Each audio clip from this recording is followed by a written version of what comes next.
ನಿಮಗೇನಾದರೂ PCOD PCOS ಅನ್ನೋ ಸಮಸ್ಯೆ ಇದೆಯಾ ಆ್ಯಂಡ್ ಈ ಒಂದು ಸಿಂಪ್ಟಮ್ಸ್ಗಳಿಗೆ ಯಾವ ಥರದ ಒಂದು ಬ್ಲಡ್ ಟೆಸ್ಟನ್ನು ಮಾಡಿಸ್ಬೇಕು ಅಂತ ಗೊತ್ತಾಗ್ತಾ ಇಲ್ವಾ? ಹಾಗಿದ್ರೆ ಈ ವಿಡಿಯೋನ ಕಂಪ್ಲೀಟಾಗಿ ನೋಡಿ.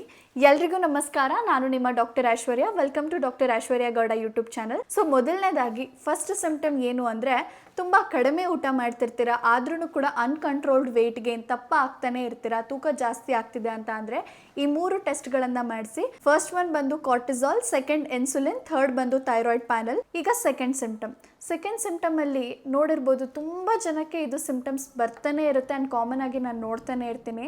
ಫಸ್ಟ್ ಒನ್ ಬಂದ್ಬಿಟ್ಟು ಸ್ಕಿನ್ ತುಂಬ ಆಯಿಲಿ ಆಗ್ತಿರುತ್ತೆ ಆ್ಯಂಡ್ ಸ್ಕಿನ್ನಲ್ಲಿ ತುಂಬ ಆ್ಯಕ್ನೇಸ್ ಇರುತ್ತೆ, ತುಂಬ ಪಿಂಪಲ್ಸ್ ಇರುತ್ತೆ. ಎಸ್ಪೆಷಲಿ ನಮ್ಮ ಚೀಕ್ಸ್ ಆಗಿರ್ಬೋದು, ನಿಮ್ಮ ಹಣೆ ಆಗಿರ್ಬೋದು, ನಿಮ್ಮ ನೋಸು ಅಥವಾ ಚಿನ್ ಎಲ್ಲ ಜಾಗದಲ್ಲಿ ತುಂಬ ಈವನ್ ಆಗಿ ನಿಮಗೆ ಪಿಂಪಲ್ಸ್ ಆಗ್ತಿರುತ್ತೆ ಆ್ಯಂಡ್ ತುಂಬ ಕೂದಲು ಉದುರುತ್ತಾ ಇರುತ್ತೆ. ಮತ್ತು ಹೇರ್, ಈ ಮೇಲ್ ಬಾಲ್ಡ್ನೆಸ್ ಇರುತ್ತಲ್ಲ, ಆ ಥರದ್ದು ಒಂದು ಕೂದಲು ಉದುರುವಿಕೆ ಇರುತ್ತೆ. ಆ್ಯಂಡ್ ಇದೆಲ್ಲ ಆದಮೇಲೆ ಅವರಿಗೆ ಫೇಶಿಯಲ್ ಹೇರ್ಸ್ ಬಂದು ತುಂಬ ಜಾಸ್ತಿ ಇರುತ್ತೆ. ಅಂಥವರು ಈ 2 ಟೆಸ್ಟನ್ನು ಮಾಡಿಸ್ಬೇಕು. ಒಂದು ಬಂದು ಫ್ರೀ ಟೆಸ್ಟೋಸ್ಟಿರಾನ್, ಸೆಕೆಂಡ್ ಒಂದು ಬಂದುಬಿಟ್ಟು DHEAS. ಸೊ ಈ 2 ಟೆಸ್ಟು ತುಂಬ ಇಂಪಾರ್ಟೆಂಟ್ ಆಗಿರುತ್ತೆ. ನಿಮ್ಮ ದೇಹದಲ್ಲಿ ಏನಾದರೂ ಮೇಲ್ ಹಾರ್ಮೋನ್ಸ್ ಲೈಕ್ ಆ್ಯಂಡ್ರೋಜನ್ ಇನ್ನ ಸೆಕ್ರೀಷನ್ ಏನಾದರೂ ಜಾಸ್ತಿ ಇದೆಯಾ ಇಲ್ವಾ ಅನ್ನೋದನ್ನು ಈ ಒಂದು ಟೆಸ್ಟಲ್ಲಿ ಕಂಡುಹಿಡಿಬೋದು.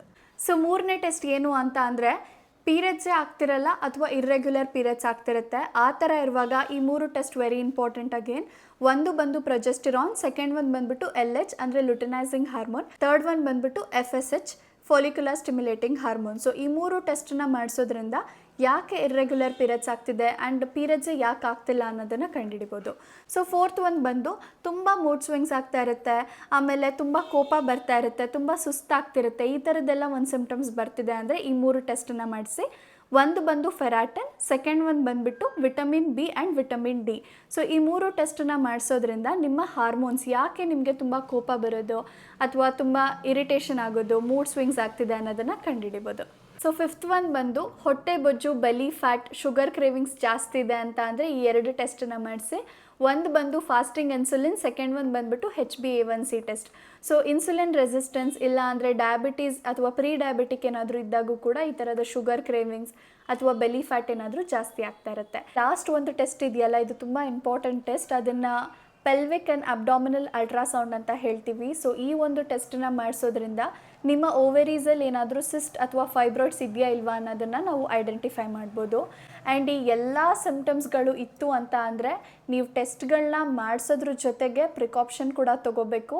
ಲೈಕ್ ನಿಮ್ಮ ಡಯಟಲ್ಲಿ ತುಂಬ ಕನ್ಸಿಸ್ಟೆಂಟ್ ಆಗಿರಬೇಕು. ಆ್ಯಂಡ್ ಡಯಟ್ ಅಂತ ಹೇಳಿದ್ರೆ ಯಾವುದೇ ರೀತಿ ಜಂಕ್ ಫುಡ್ಸ್ನ ತಿನ್ನಕ್ಕೆ ಹೋಗ್ಬೇಡಿ, ಕಂಪ್ಲೀಟ್ಲಿ ಹೋಮ್ ಕುಕ್ಡ್ ಫುಡ್ಡನ್ನೇ ತಿನ್ನಿ. ನೋಡಿದ್ರಲ್ಲ ಯಾವ ಸಿಂಪ್ಟಮ್ಸಿಗೆ ಯಾವ ಥರದ್ದೆಲ್ಲ ಟೆಸ್ಟ್ಗಳನ್ನು ಮಾಡಿಸ್ಬೇಕು ಅಂತ. ಆ್ಯಂಡ್ ಈ ಎಲ್ಲ ಟೆಸ್ಟ್ಗಳನ್ನು ಮಾಡಿಸ್ಬೇಕು ಅಂತ ಅಂದರೆ ನಿಮಗೆ ಈ ಸಿಂಪ್ಟಮ್ಸ್ ತುಂಬ ಜಾಸ್ತಿ ಇದ್ದರೆ ಮಾತ್ರ ಮಾಡಿಸಿ.